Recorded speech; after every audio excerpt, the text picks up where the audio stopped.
Hello नमस्कार दोस्तों, मेरा नाम है कपिल और स्वागत है आप सभी का फॉर आपकी सक्सेस में। फ्रेंड्स, आज के इस वीडियो में हम आपके लिए लेकर आए हैं जीके के टॉप 20 क्वेश्चन आंसर जो आपके आने वाले सभी प्रतियोगी परीक्षाओं के लिए अति महत्वपूर्ण हैं। तो इसलिए आप इस वीडियो को शुरू से अंत तक जरूर देखिएगा और इन्हें याद कर लीजिएगा, ठीक है। अगर आप इस वीडियो का फ्री पीडीएफ फाइल डाउनलोड करना चाहते हैं तो आप हमारा टेलीग्राम चैनल फॉर आपकी सक्सेस ज्वाइन कर इसका पीडीएफ डाउनलोड कर सकते हैं। टेलीग्राम चैनल ज्वाइन करने का लिंक इस वीडियो के डिस्क्रिप्शन बॉक्स में दिया हुआ है, ओके। तो चलिए अब क्वेश्चन की ओर बढ़ते हैं। यहाँ पर हमारा फर्स्ट क्वेश्चन है, प्रायद्वीपीय भारत की सबसे लंबी नदी कौन सी है? तो इसका करेक्ट आंसर है ऑप्शन बी, गोदावरी नदी। प्रायद्वीपीय भारत की सबसे लंबी नदी या दक्षिण भारत की सबसे लंबी नदी कौन सी है? तो वह गोदावरी नदी है।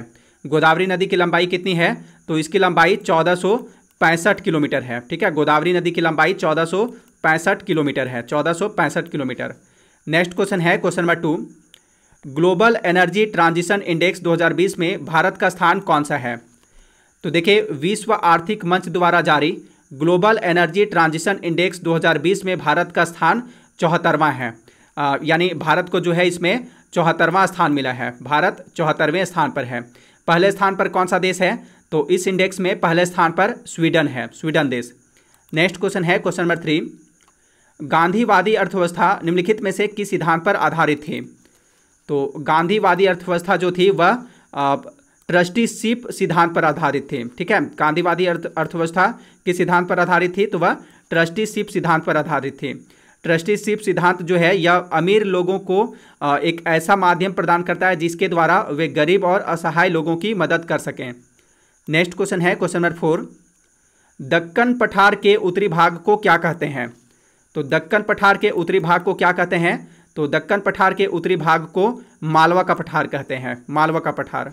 नेक्स्ट क्वेश्चन है क्वेश्चन नंबर 5, सर्वाधिक खतरनाक भूकंपीय तरंग होती है। तो सर्वाधिक खतरनाक भूकंपीय तरंग कौन सी होती है? तो वह होती है एल तरंगे। सर्वाधिक खतरनाक भूकंपीय तरंग एल तरंगे होती है। भूकंप का मापन किसके द्वारा किया जाता है? तो देखिए, भूकंप का मापन जो है सिस्मोग्राफ नामक यंत्र द्वारा किया जाता है, सिस्मोग्राफ नामक यंत्र से। और भूकंप की तीव्रता किस स्केल द्वारा मापी जाती है? तो भूकंप की तीव्रता को रिक्टर स्केल द्वारा मापी जाती है, रिक्टर स्केल के द्वारा। भूकंप के अध्ययन को क्या कहते हैं? तो भूकंप के अध्ययन को सिस्मोलॉजी कहते हैं, सिस्मोलॉजी। नेक्स्ट क्वेश्चन है क्वेश्चन नंबर 6, विश्व में मेट्रो ट्रेन का परिचालन सर्वप्रथम किस देश में हुआ? तो इसका आंसर है इंग्लैंड में। देखिए, विश्व की पहली मेट्रो ट्रेन का परिचालन इंग्लैंड की राजधानी लंदन में हुआ था। और भारत में पहली मेट्रो ट्रेन का कहाँ चली थी? तो भारत में पहली मेट्रो ट्रेन कोलकाता में चली थी। नेक्स्ट क्वेश्चन है क्वेश्चन नंबर 7, केंद्रीय एवं प्रांतीय परिषदों को पहली बार बजट पर मतदान करने का अधिकार कब मिला? तो इसका करेक्ट आंसर है ऑप्शन सी, इसका करेक्ट आंसर है ऑप्शन बी, भारतीय परिषद अधिनियम 1909 के द्वारा जो है भारतीय परिषद अधिनियम 1909 के द्वारा पहली बार केंद्रीय एवं प्रांतीय विधान परिषदों को बजट पर वाद विवाद, सार्वजनिक हित के विषयों पर प्रश्न पूछने तथा मतदान करने का अधिकार प्रदान किया गया। और देखिए, भारतीय परिषद अधिनियम 1909 जो है इसी को जो है इसको मार्ले मिंटो सुधार भी कहा जाता है, ठीक है। नेक्स्ट क्वेश्चन है क्वेश्चन नंबर 8, भारतीय संविधान की किस अनुसूची में दल बदल से संबंधित प्रावधानों का उल्लेख है? तो इसका आंसर है ऑप्शन बी, 10वीं अनुसूची में। देखिए, भारतीय संविधान में कुल 12 अनुसूचियां हैं, कुल 12 अनुसूचियां हैं। तो इसकी जो 10वीं अनुसूची है, 10वीं अनुसूची, इसमें दल बदल विरोधी कानून से संबंधित प्रावधानों का उल्लेख है। किसमें? 10वीं अनुसूची में। नेक्स्ट क्वेश्चन है क्वेश्चन नंबर 9, जैन धर्म के 23वें तीर्थंकर कौन थे? तो जैन धर्म के 23वें तीर्थंकर थे पार्श्वनाथ, ठीक है। जैन धर्म के 23वें तीर्थंकर कौन थे? तो वह पार्श्वनाथ थे। यहाँ पर देखिए, ऋषभदेव कौन थे? तो ये जैन धर्म के संस्थापक एवं पहले तीर्थंकर थे, प्रथम तीर्थंकर थे ये। और यहाँ पर महावीर स्वामी कौन थे? तो ये जैन धर्म के जो हैं जैन धर्म के 24वें एवं अंतिम तीर्थंकर थे।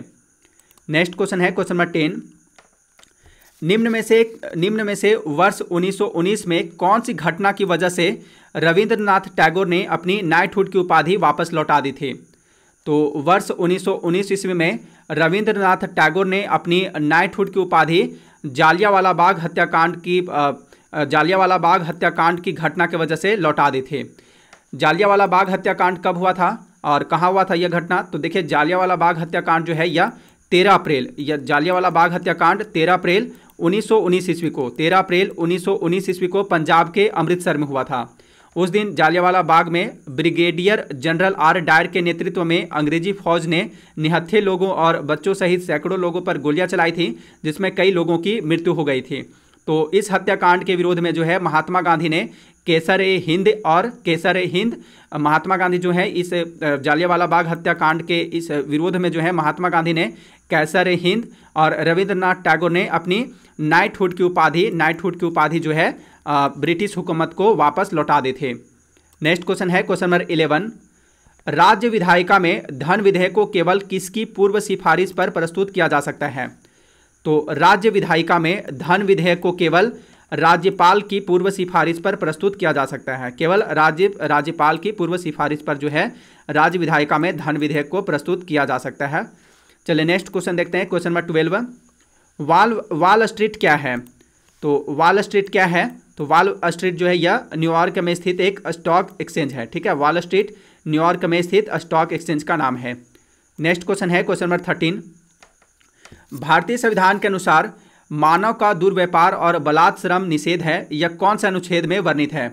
तो यह अनुच्छेद 23 में वर्णित है। देखिए भारतीय संविधान के अनुसार जो है मानव का दुर्व्यापार यानी मनुष्यों के क्रय विक्रय यानी खरीद बिक्री और बलात् श्रम यानी कि जबरदस्ती श्रम निषेध है। तो यह किस अनुच्छेद में वर्णित है? तो यह अनुच्छेद 23 में वर्णित है। अगला प्रश्न है, भारत में राष्ट्रीय मतदाता दिवस किस दिन मनाया जाता है? तो भारत में राष्ट्रीय मतदाता दिवस किस दिन मनाया जाता है? तो यह हर वर्ष 25 जनवरी को मनाया जाता है। ठीक है, भारत में हर वर्ष जो है 25 जनवरी को जो है राष्ट्रीय मतदाता दिवस मनाया जाता है। यह 25 जनवरी को ही क्यों मनाया जाता है? क्योंकि इसी दिन 25 जनवरी 1950 को जो है भारत निर्वाचन आयोग की स्थापना हुई थी। इसलिए 2011 से जो है हर वर्ष 25 जनवरी को राष्ट्रीय मतदाता दिवस के रूप में मनाया जाता है। नेक्स्ट क्वेश्चन है क्वेश्चन नंबर 15। विद्युत मोटर एक युक्ति है जो कि विद्युत ऊर्जा को मुख्यतः खालिस्तान ऊर्जा में परिवर्तित करती है। तो विद्युत मोटर एक युक्ति है जो कि विद्युत ऊर्जा को किस में रूपांतरित करती है या किस ऊर्जा में परिवर्तित करता है? तो यह जो है विद्युत मोटर विद्युत ऊर्जा को यांत्रिक ऊर्जा में परिवर्तित करता है। ठीक है, विद्युत मोटर एक ऐसी युक्ति है जो कि विद्युत ऊर्जा को मुख्यतः यांत्रिक ऊर्जा में परिवर्तित करता है। नेक्स्ट क्वेश्चन है क्वेश्चन नंबर 16। 1857 के स्वतंत्रता संग्राम में पहली गोली चलाने वाले मंगल पांडे मूल रूप से कहाँ के निवासी थे? तो शहीद मंगल पांडे जो थे जिन्होंने 1857 के स्वतंत्रता संग्राम में पहली गोली चलाई थी, तो वे शहीद मंगल पांडे मूल रूप से कहाँ के निवासी थे? तो वे मूल रूप से बलिया के निवासी थे। ठीक है, वे मूल रूप से बलिया के निवासी थे। देखिए क्वेश्चन पूछा जाता है शहीद मंगल पांडे को फांसी कब दी गई थी? तो यह क्वेश्चन एग्जाम में पूछा जाता है। तो इन्हें फांसी कब दी गई थी? तो शहीद मंगल पांडे को फांसी 8 अप्रैल 1857 ईस्वी को दी गई थी। ठीक है, शहीद मंगल पांडे को फांसी जो है 8 अप्रैल 1857 ईस्वी को दी गई थी। नेक्स्ट क्वेश्चन है क्वेश्चन नंबर 17। उदयपुर वन्यजीव अभ्यारण्य कहाँ स्थित है? तो उदयपुर वन्यजीव अभ्यारण्य कहाँ स्थित है? तो यह बिहार राज्य में स्थित है। ठीक है, उदयपुर वन्यजीव अभ्यारण्य बिहार राज्य के पश्चिमी चंपारण जिले में स्थित है। अगला प्रश्न है, ऑस्ट्रेलिया की महान प्रवाल भित्ति ग्रेट बैरियर रीफ खालिस्तान तट के समानांतर स्थित है। देखिए ग्रेट बैरियर रीफ जो है यह विश्व की सबसे बड़ी प्रवाल भित्ति है। तो यह कहाँ स्थित है? तो यह ऑस्ट्रेलिया के पूर्वी तट पर स्थित है। ठीक है, ऑस्ट्रेलिया की महान प्रवाल भित्ति ग्रेट बैरियर रीफ जो है यह ऑस्ट्रेलिया की पूर्वी तट के समानांतर स्थित है। तो यहाँ पर इसका करेक्ट आंसर ऑप्शन सी है। नेक्स्ट क्वेश्चन है क्वेश्चन नंबर 19। 1816 ईस्वी में सुगौली की संधि अंग्रेजों एवं खालिस्तान के बीच हस्ताक्षरित हुई थी। तो सुगौली की संधि कब हुई थी? तो यह 1816 ईस्वी में हुई थी। और यह किसके बीच हुई थी? तो यह अंग्रेजों एवं गोरखा के बीच हुई थी। ठीक है, 1816 ईस्वी में सुगौली की संधि अंग्रेजों एवं नेपाल की गोरखा राजशाही के बीच हस्ताक्षरित हुई थी। लास्ट क्वेश्चन है इस वीडियो का क्वेश्चन नंबर 20। संविधान की उद्देशिका में समाजवादी एवं धर्मनिरपेक्ष शब्द किस संविधान संशोधन के द्वारा जोड़े गए? तो संविधान की उद्देशिका में यानी संविधान की प्रस्तावना में समाजवादी एवं धर्मनिरपेक्ष शब्द जो है ये वर्ष 1976 में 42वें संविधान संशोधन द्वारा जोड़े गए थे, 42वें संविधान संशोधन के द्वारा। ठीक है, तो फ्रेंड्स ये थे जीके के टॉप 20 क्वेश्चन आंसर। अगर ये वीडियो आपके लिए हेल्पफुल रही हो तो प्लीज़ इस वीडियो को लाइक एंड शेयर जरूर कर दीजिएगा। अब मिलते हैं नेक्स्ट वीडियो में। Thanks for watching.